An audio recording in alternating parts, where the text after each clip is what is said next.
A very good morning to you from what is a damp, very cold Manchester here today.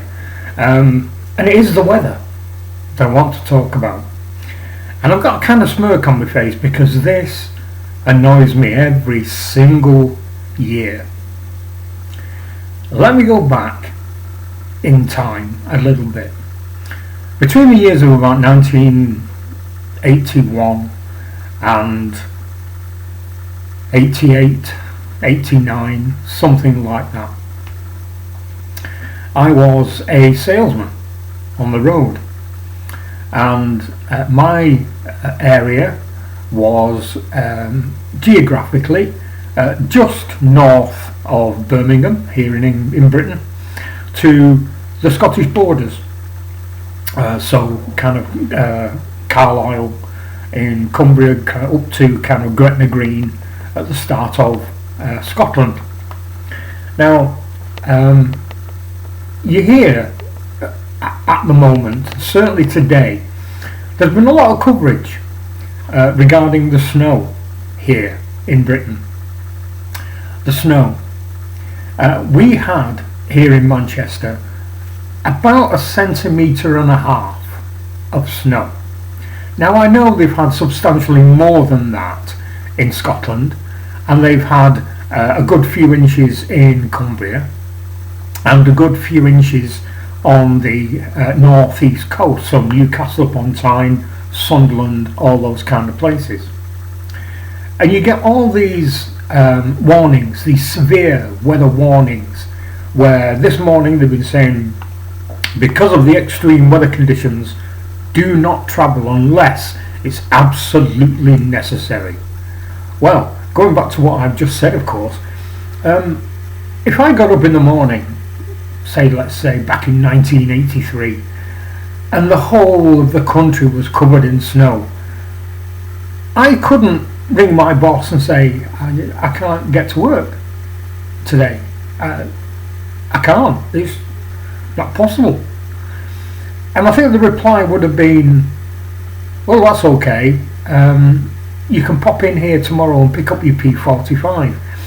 Now, your P45, if you're abroad, is a little form that you get, which is allied to our taxation system, which you collect when you leave a job or the job disposes of you. That's what a P45 is. And I think that's what the reaction would have been had I said, I can't get out today because it snowed. What's wrong with this bloody country that we can't deal with a little bit of snow? And most of the time, for most of the areas in Britain, it is a little bit of snow, a tiny, tiny, tiny little bit of snow. I appreciate right at the north of the country, I appreciate you could possibly get snowed in. But I always see myself hearing and comparing what I'm hearing to, if the people who ran our highways suddenly swapped jobs with the people who ran the highways in Canada and Alaska and Norway and Sweden and all those, the guys who would come over here while our guys went over there would think it was summertime. They said, well, what's the problem? There's nothing that needs doing. You can, any vehicle will cope generally with the kind of conditions you have here. Well, you don't need a 4x4, although I have driven quite a number of 4x4s in the past, and they are great when the weather's bad. You just don't realise the weather's bad if you've got a big 4x4 vehicle. But what's wrong with people? You should have the skills to deal with a slightly slippy road surface. Slow down and take your time and everything will be fine.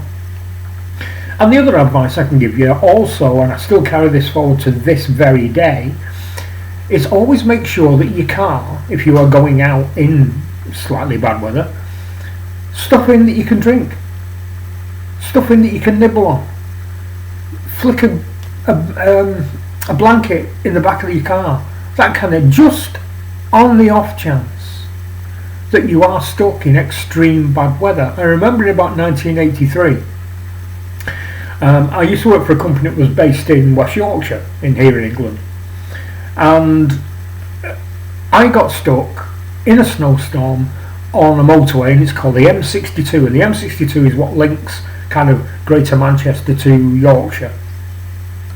And this motorway was built never to be closed, regardless of bad weather. Bad weather could come, go, stay, and it would never be closed because it was built to deal with it. Well, the weather was this bad on that particular winter. They closed it, and we had miles and miles and miles of tailbacks, and we were all sat in our cars and that kind of thing. And unlike me, because I always carried everything I needed, because I covered so much of the country. I mean, one day I could be very, very close to home. The next day or the next week, because I tried to do weeks of certain areas, I could be right at the top of Cumbria. So I always carried everything with me: something to eat, something to drink, blanket in the back, a small shovel should I get bogged down in snow. There was no mobile phones, there was nothing like that then. So if you got bogged down, it was entirely up to you.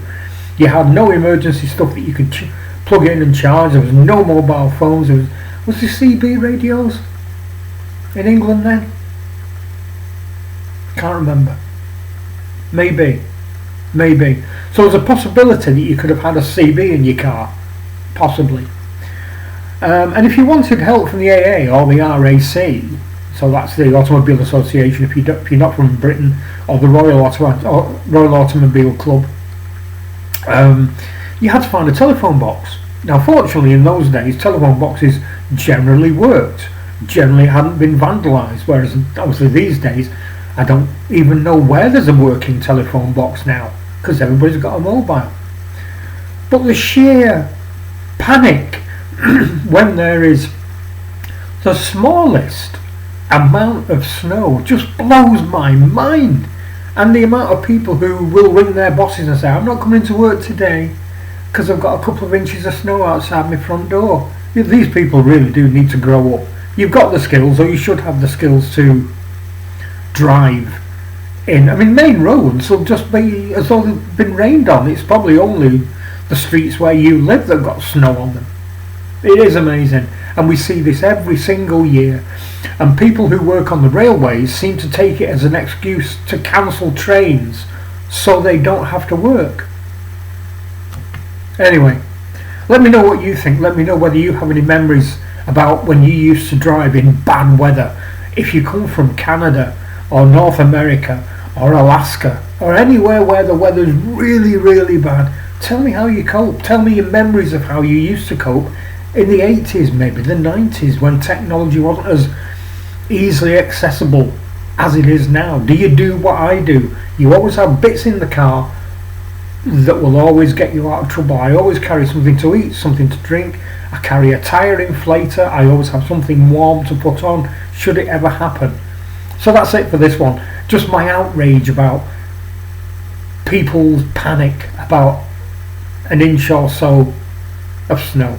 Absolutely crazy. Anyway, that's it for this one. A little bit of fun for this one on this cold winter's day here in Manchester. Hope to hear from you. Put your comments down below. Give it a thumbs up, and if you're not already, have a think about subscribing. Thanks a lot. Bye bye.